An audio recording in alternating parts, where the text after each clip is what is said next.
নমস্কাৰ সকলোকে ডিজিট আসাম চেনেললৈ পুনৰবাৰ স্বাগতম জনালোঁ। আজি আপোনালোকৰ কাৰণে মোষ্ট ইম্পৰ্টেণ্ট ভিডিঅ' হয় এইটো। ইতিমধ্যে স্পেচিয়েল ৰিভিজনৰ কাম এতিয়ালৈকে চলি আছে, কিন্তু ইয়াৰ ভিতৰত মোষ্ট ইম্পৰ্টেণ্ট যিটো বিষয় হৈছে যে বুট ডিলিট আৰু এটা হৈছে নটিচ, যিটো জাননী আহিছে। যদি আপোনালোকৰ তেনেকুৱা নটিচ বা জাননী আহিছে তেতিয়াহ'লে আপোনালোকে কি কৰিব লাগিব? কাৰণ চাওক, ইতিমধ্যে প্ৰত্যেকটো PS ৱাইজ, যিটো সমষ্টি ৱাইজ হওক বা প্ৰত্যেকটো ৱাৰ্ড ৱাইজত যিটো আছে, যিটো কেন্দ্ৰ নম্বৰ আছে, এই কেন্দ্ৰ ৱাইজত কিন্তু এনেদৰে নটিচ আহিছে। বহুত মানুহৰ ইতিমধ্যে হাজাৰ মানুহৰ ইতিমধ্যে নটিচ আহিছে, যাৰ কাৰণে হেয়াৰিং কৰিব লগা হৈ আছে। আপোনালোকৰ যদি এনেকুৱা নটিচ আহিছে, এনেকুৱা যদি আপোনাৰ বুট ডিলিট আহিছে, তেতিয়াহ'লে আপোনালোকে কি কৰিব লাগিব? কাৰণ চাওক, ইতিমধ্যে যিটো স্পেচিয়েল ৰিভিজন বুলি কৈ আছে, স্পেচিয়েল ৰিভিজনত এই দুটা অপশ্যনেই ৰাখিছে, এটা হৈছে বুট ডিলিট, এটা হৈছে নটিচ। আপোনালোকৰ সেম যদি তেনেকুৱা প্ৰব্লেম হৈ আছে, তেতিয়াহ'লে আপোনালোকে ছল্ভ কেনেদৰে কৰিব? এটা চাওক, নটিচৰ দ্বাৰা আপোনাৰ বুট ডিলিট কৰা আৰু এটা হৈছে ডিৰেক্ট বুট ডিলিট কৰা। এই দুটা পৰ্যায় বৰ্তমান সময়ত চলি আছে। হয়তো বহুতে নাজানে এই বিষয়বিলাক যে কি হৈ আছে আচলতে। কাৰণ চাওক, ইতিমধ্যে বুট ডিলিটৰ অপশ্যনটো এটা ডিৰেক্টলি আহিছে BLO যিসকল আছে BLO এপছলৈ, আৰু এটা হৈছে আপোনাৰ যিটো ইনডিৰেক্টলি বুলি কোৱা হয়, যিটো নটিচ আহিছে আপোনালোকলৈ। যেতিয়া আপোনালোকৰ হাতত এনেকুৱা নটিচ আহিছে, তেতিয়াহ'লে আপোনালোকে হেয়াৰিং কৰিব লগা হৈ আছে। আৰু হেয়াৰিঙত যোৱাৰ পিছত আপোনালোকে কি কৰিব লাগে, কি ডকুমেণ্টছ আপোনালোকে দিব লাগিব। আৰু যদি ডিৰেক্ট যদি আপোনাৰ ডিলিট আহি গৈছে, তেতিয়াহ'লে আপোনালোকে কি কৰিব লাগিব, সম্পূৰ্ণ ডিটেইলছ আপোনাক জনাম। সেইটো কাৰণে কৈছোঁ, আপোনালোকৰ কাৰণে মোষ্ট ইম্পৰ্টেণ্ট ভিডিঅ' হয় এইটো। কাৰণ ভোট দিয়াৰ অধিকাৰ আপোনালোকৰ প্ৰত্যেকটো ভাৰতীয় নাগৰিকৰ আছে। গতিকে আপোনালোকৰ যদি এই ভোটটো যদি নাথাকে, আপোনাৰ ডিলিট হৈ যায়, তেতিয়াহ'লে আপোনালোকৰ এটা ডাঙৰ সমস্যা হ'ব। গতিকে এই সমস্যাৰ পৰা আপোনালোকে কেনেদৰে ছল্ভ কৰিব পাৰিব, এই সকলোখিনি আপোনালোকৰ সেই বিষয়ে আপোনাক জনাম। গতিকে সকলো ৰিকুৱেষ্ট থাকিলে আপোনালোকে ভিডিঅ'টো সম্পূৰ্ণকৈ চাই থাকিব। তাৰ লগতে যদি আপোনালোকে নতুনকৈ চাই আছে, চেনেলটো ছাবস্ক্ৰাইব কৰি ভিডিঅ'টো লাইক আৰু এটা শ্বেয়াৰ কৰি দিব, যাতে আপোনালোকৰ নিচিনা এনেকুৱা যাৰ প্ৰব্লেম হৈছে তেওঁলোকেও যাতে এই বিষয়ে গম পাব পাৰে আৰু তেওঁলোকে যাতে এইটো চলিউশ্যন কৰিব পাৰে। এতিয়া চাওক, প্ৰথম হৈছে চাওক, 1 নম্বৰ যিটো প্ৰব্লেম হৈ আছে বুট ডিলিটটো, কিন্তু বহুত মানুহে গম পোৱা নাই যে এতিয়ালৈকে বুট ডিলিটটো কেনেকৈ হৈ আছে। ইতিমধ্যে মই আগৰ ভিডিঅ'ত কৈছিলোঁ যে ফৰ্ম 7 ইতিমধ্যে ফিল আপ হৈ আছে। আপোনালোকে গম নোপোৱাকৈ, আপোনালোকৰ নাজানাকৈ কিন্তু ফৰ্ম 7 ইতিমধ্যে ফিল আপ কৰা হৈছে, যাৰ দ্বাৰা ফৰ্ম 7 ফিল আপ কৰি কিন্তু ইতিমধ্যে বুট ডিলিট কৰা হৈ আছে। আৰু এইটো ইতিমধ্যে BLO এপছত এইটো আহি আছে ফৰ্ম 7টো, যে ফৰ্ম ডিলিট কৰাৰ যিটো বুট ডিলিট কৰা অপশ্যনটো ইতিমধ্যে প্ৰত্যেকজন BLOত এপছত ইতিমধ্যে এইবিলাক আহি আছে যে BLO সকলে ডিলিট কৰিব লাগে। তাৰ কাৰণে এপ্লিকেশ্যন কৰি আছে। কোনে কৰি আছে? কোনোবাই এজনে কৰি আছে। আপোনাৰ সমষ্টিৰ ভিতৰৰ কোনোবাই হওক, আপোনাৰ গাঁৱৰ ভিতৰৰ কোনোবাই কৰা নাই, কিন্তু পঞ্চায়তৰ ভিতৰত হওক বা পঞ্চায়তৰ বাহিৰৰ কোনোবা মানুহে কিন্তু এনেকুৱা তেওঁলোকে ফৰ্ম 7টো ডিৰেক্ট ফিল আপ কৰি আছে যে সেই মানুহজন হয় মৰি গৈছে, বা তেওঁ অলৰেডি ডাবল ভোটাৰ আছে, বা তেওঁ ভাৰতীয় নাগৰিক নহয়, সেই বুলি কিন্তু তেওঁলোকে এই ফৰ্ম 7টো ফিল আপ কৰি আছে। এনেকুৱা হাজাৰ লাখ মানুহৰ ইতিমধ্যে এই ফৰ্ম 7 ফিল আপ হৈছে। আৰু সেইটো যদি আপোনালোকৰ ভোটাৰ ID যিটো আছে, আপোনাৰ ভোটাৰ ID যিটো ইপিক নাম্বাৰ থাকে, ইয়াৰ লগত যদি আপোনালোকৰ মোবাইল নাম্বাৰটো লিংক আছে, তেতিয়াহ'লে আপোনালোকৰ তাত মেছেজ আহি যায়। আৰু যদি কিবা কাৰণে লিংক নাই, তেতিয়াহ'লে কিন্তু আপোনালোকে সেইটো গম নাপায়। সেইটো কিন্তু BLOৱে গম পাই আছে যে কাৰ নামত ইতিমধ্যে আহি আছে ফৰ্ম 7, আৰু BLO সেইটো ছল্ভ কৰিব লাগে। BLO যদি তাকে একচেপ্ট কৰি দিয়ে, তেতিয়াহ'লে আপোনাৰ ভোটটো 100% ডিলিট হৈ আছে। তেনেকুৱা এইটো প্ৰব্লেম হৈ আছে। কাৰণ ইতিমধ্যে চাওক, যিটো স্পেচিয়েল ৰিভিজনৰ যিটো প্ৰব্লেম যিখিনি ক্ৰিয়েট কৰি আছে, সম্পূৰ্ণ জানে এইটো ৰাজনৈতিকভাৱে ইয়াত প্ৰভাৱিত হৈ আছে, সম্পূৰ্ণভাৱে ৰাজনৈতিকভাৱে ইয়াত হস্তক্ষেপ হৈ আছে। যাৰ কাৰণে যিটো ভোট দিয়াৰ অধিকাৰ, সেইটো সম্পূৰ্ণভাৱে ইয়াৰ পৰা যাতে হেৰি কৰিব পাৰে, যাতে কোনো কাৰণে ভোট দিব নোৱাৰে, সেইটো ইতিমধ্যে ব্যৱস্থা কৰি আছে। সেইটো সম্পূৰ্ণভাৱে ৰাজনৈতিক দল এটাই। গতিকে আপোনালোকে নিশ্চয় গম পাইছে যে কোনে কি কৰিব বিচাৰি আছে। আৰু সম্পূৰ্ণভাৱে আৰু যিটো নটিচ আহি আছে, এইটো সম্পূৰ্ণ চাওক, যিটো মাইনৰিটি মানুহ আছে, মাইনৰিটি মানুহৰ কাৰণে একমাত্ৰ, যাতে তেওঁলোকৰ মাইনৰিটি মানুহ যাতে ভোট ডিলিট কৰিব পাৰে, তাৰ কাৰণে ইতিমধ্যে কৰি আছে। ইতিমধ্যে যিটো এপ্লিকেশ্যন আপোনালোকে দেখিলে যে এনেকুৱা হাজাৰ মানুহ লৈ আহিছে। চাওক,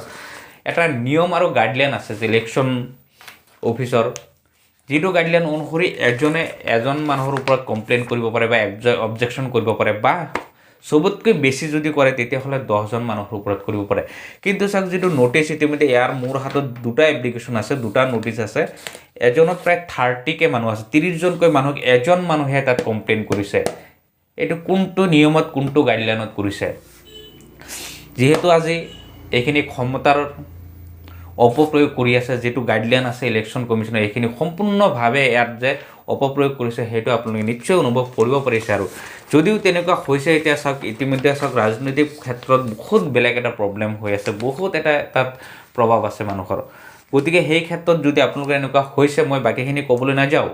কিন্তু আপোনালোকৰ যদি এনেকুৱা হৈছে চাওক এটা যিটো নিয়ম আৰু গাইডলাইনত আছে এজনে এজনৰ ওপৰতহে কমপ্লেইন কৰিব পাৰে বা তেওঁলোকে অবজেকশ্যন কৰিব পাৰে কিন্তু তেওঁলোকে 30 জন 40 জন 50 জন ওপৰত কৰিছে যি হওক কিন্তু যদি আপোনালোকে এনেকুৱা হৈছে তেতিয়াহ'লে আপোনালোকে সলভ কেনেদৰে কৰিব চাওক এক নম্বৰ হৈছে নোটিছ আহিছে যদি তেতিয়াহ'লে আপোনালোকৰ যিটো হেয়াৰিং হয় হেয়াৰিঙত আপোনালোকে যাব লাগিব কাৰণ চাওক সম্পূৰ্ণভাৱে এইটো আপোনালোকে যাতে ভোটটো ডিলিট কৰিব পাৰে সেইটো ইতিমধ্যে ইয়াৰ ব্যৱস্থা গ্ৰহণ কৰিছে যাতে ভোটটো ডিলিট হয় গতিকে আপোনালোকৰ অকমান সচেতন হ'ব লাগিব আৰু যদি ভোটটো ডিলিট কৰিব নোৱাৰে তাৰ কাৰণে আপুনি প্ৰথমে কাম কৰক আপোনালোকে কষ্ট কৰি হ'লেও আপোনালোকে হেয়াৰিঙত যাবলৈ আপুনি চেষ্টা কৰক আপোনালোকে প্ৰথমে যদি হেয়াৰিং হ'ব তাত আপুনি যাব লাগিব আৰু তাত গৈ আপুনি উপস্থিত হওক আৰু তাত আপোনালোকে গ'লে ডকুমেণ্টছ এটা লৈ যাব এক নম্বৰ হৈছে আপোনাৰ যিটো এড্ৰেছ প্ৰুফ আছে আপোনালোকৰ এটা এড্ৰেছ প্ৰুফ লাগে যিটো এড্ৰেছ প্ৰুফ আপোনাৰ যদি আধাৰ কাৰ্ড আছে আপোনাৰ আধাৰ কাৰ্ডটো মাষ্ট বি আপোনালোকে নিবই আধাৰ কাৰ্ডটো লাগিব এক নম্বৰত দুই নম্বৰত হৈছে আপোনাৰ যিটো ভোটাৰ আইডিটো আপোনালোকে লগত লৈ যাব তাৰপিছত 3 নম্বৰ হৈছে আপোনালোকৰ পান কাৰ্ড আপোনালোকে এই তিনিটা ডকুমেণ্টছ আপোনালোকে লৈ যাব এই তিনিটা ডকুমেণ্টছ মাষ্ট বি লাগিবই যেতিয়া আপোনালোকে হেয়াৰিং কৰিব যাব হেয়াৰিঙত আপোনালোকে এই তিনিটা ডকুমেণ্টছ আপোনালোকে লৈ যাব কৈ পেলাই আপোনালোকে প্ৰথম অৱস্থাত আপুনি হেয়াৰিং কৰক যেহেতু হেয়াৰিং নকৰে কাৰণ ইতিমধ্যে চাওক এইটো ইতিমধ্যে ভোট ডিলিট কৰাৰ যিটো প্ৰক্ৰিয়া যিটো আৰম্ভ হৈছে যাতে আপোনালোকে এইখিনি সুবিধা বৰ্তমান সময় নিদিব কাৰণ জানে ইতিমধ্যে মাইনৰিটি মানুহৰ ওপৰত যিখিনি হেৰাসমেণ্ট চলি আছে আপোনালোকে সেই হেৰাসমেণ্ট যাতে আপোনালোকে নাপায় নেক্সট পৰ্যায়ত আৰু আগলৈ যাতে সেইকাৰণে আপোনালোকে অকণমান কষ্ট কৰি হ'লেও আপুনি এইখিনি কৰক তাৰপিছত আৰু এটা হৈছে ডকুমেণ্টছ আপোনালোকৰ মাষ্ট বি প্ৰয়োজন হ'ব যিটো হৈছে যদি কিবা কাৰণে আপোনাৰ ট্ৰেন্সফাৰ হৈ আছে ভোটটো ট্ৰেন্সফাৰ কাৰণ ট্ৰেন্সফাৰ হৈ আহিলে কি হয়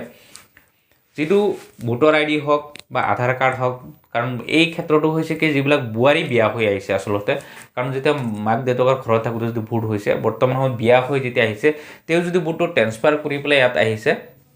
বেলেগত যদি আহি গৈছে তাৰ এড্ৰেছ প্ৰুফ যদি এতিয়ালৈকে বনাব পৰা নাই যেনেকৈ আধাৰ কাৰ্ডটো যদি মাকৰ ঘৰত বা দেউতাকৰ ঘৰত থাকে তেতিয়াহ'লে আপোনালোকে এটা গাঁওবুঢ়াৰ চাৰ্টিফিকেট লৈ যাব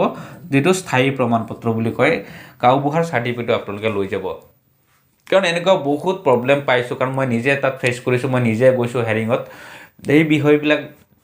জানিবলৈ আৰু সেইবিলাক বুজিবলৈ মই চেষ্টা কৰি আছোঁ সদায় যে কি হৈ আছে মানুহখিনি কেনেদৰে এইবিলাক ছল্ভ হ'ব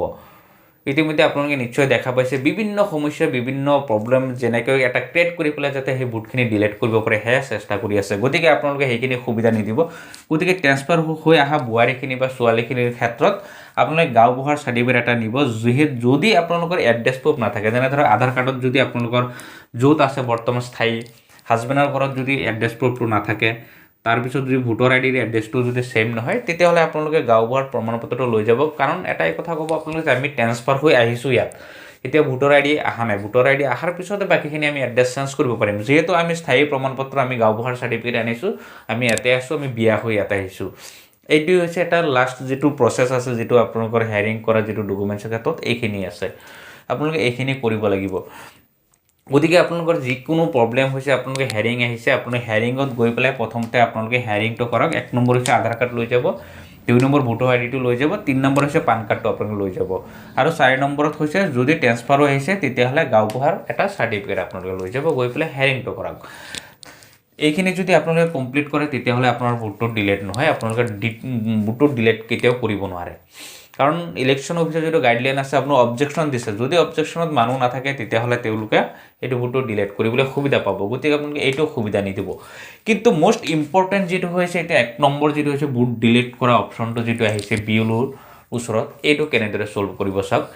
ইতিমধ্যে বিভিন্ন ধৰণে বিভিন্ন মানুহজনে অচিনাকি মানুহ কিছুমানে কি কৰিছে তেওঁলোকক ফৰ্ম 7 তেওঁলোকে ফিল আপ কৰি দিছে যেতিয়া অনলাইনত এই ফৰ্ম 7 ফিল আপ কৰি দিয়ে অট'মেটিকলি বিএলঅ' এপছত এইবিলাক আহি যায় তেতিয়া বিএলঅ'সকলে তাত এটা অপশ্যন থাকে ৰিজেক্ট কৰা এটা অপশ্যন থাকে বিএলঅ'সকলে যদি এই ৰিজেক্ট কৰা অপশ্যনটো যদি তেওঁলোকে ৰিজেক্ট কৰি দিয়ে তেতিয়াহ'লে হয়তো এই ভোটটো ডিলিট নহ'ব সেইটো বিএলঅ'য়ে জানে আৰু বিএলঅ' এপছত সেইটো আছে বৰ্তমান সময়ত সেইখিনি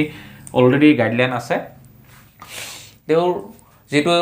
ভোট ডিলিটৰ কাৰণে ফৰ্ম 7 ফিল আপ কৰিছে অলৰেডি কিছুমানে অলৰেডি ইনৰোল বুলি দেখুৱাইছে তেওঁৰ অন্য জেগাত ভোট আছে বুলি কৈছে বা মানুহজন মৰি গৈছে বুলি ইতিমধ্যে দেখুৱাইছে বা শিফটিং হৈছে বুলি ইতিমধ্যে দেখুৱাইছে যাৰ কাৰণে তেওঁলোকে ফৰ্ম 7 ডিৰেক্ট ফৰ্ম 7 মানে ফৰ্ম 7 ফিল আপ কৰা মানে তেওঁৰ ভোটটো ডিলিট কৰায় এইটো হৈছে মেইন মোষ্ট যিটো 7 ফৰ্ম যিটো আছে এইটো কামেই হৈছে ফৰ্ম 7ৰ কাম হৈছে ভোট ডিলিট কৰা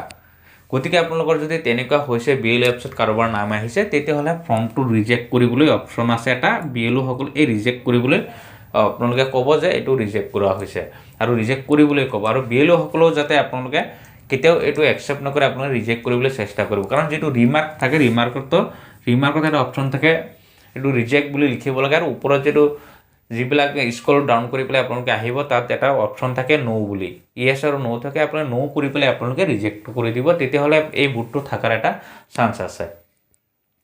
ইয়াৰ বাহিৰে আৰু বেলেগ কোনো প্ৰচেছ নাই গতিকে আপোনালোকৰ যিকোনো প্ৰব্লেম হৈছে আপোনালোকে এতিয়াই ভিডিঅ'ত আপোনালোকে কমেন্ট কৰিব আপোনালোকৰ যি প্ৰব্লেম পাইছে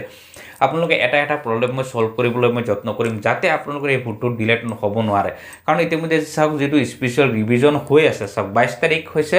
লাষ্ট ক্লেম কৰা অবজেকশন ক্লেম আৰু অবজেকশন কৰা লাষ্ট ডেট 22 তাৰিখ কিন্তু ইয়াৰ পিছত কিন্তু ফেব্ৰুৱাৰী 2 তাৰিখলৈকে ইয়াৰ যিবিলাক ক্লেম হ'ব যিখিনি ইয়াৰ সমাধান কৰিবলৈ হেখিনি কাম চলি থাকিব কিন্তু হেখিনিত অলৰেডি ক্লেম অবজেকশন এই 2 তাৰিখলৈকে আপোনালোকে হেখিনি প্ৰব্লেম সলভ কৰিব পাৰিব গতিকে আপোনালোকৰ যিকোনো প্ৰব্লেম আছে আপোনালোকে ভিডিঅ'ত কমেন্ট কৰক আপোনালোকে হেখিনি মই সলভ কৰিবলৈ যত্ন কৰি আছো আৰু হেখিনি আপোনালোকক যাতে কোনো প্ৰব্লেম নাপায় আপোনাৰ ভোটটো যাতে থাকে কাৰণ ভোট দিয়া হৈছে আপোনালোকৰ অধিকাৰ গণতান্ত্ৰিক অধিকাৰ হেতু যাতে আপোনালোকৰ কেতিয়াও খৰবন হয় গতিকে মই প্ৰথমৰ পৰা আপোনালোকৰ কাৰণে এইটোৰে প্ৰয়াস কৰি আছো যাতে আপোনালোকৰ হেবিলাক যিকোনো প্ৰব্লেম আহে আপোনালোকে যাতে নিজে সলভ কৰিব পাৰে গতিকে মই আপোনালোক হেখিনি নেক্সট পৰ্যায়ত আপোনাক হেখিনি জনাবলৈ যত্ন কৰিম যাতে আপোনালোকে হেখিনি প্ৰব্লেম আপোনালোকে নিজে সলভ কৰিব পাৰে ধন্যবাদ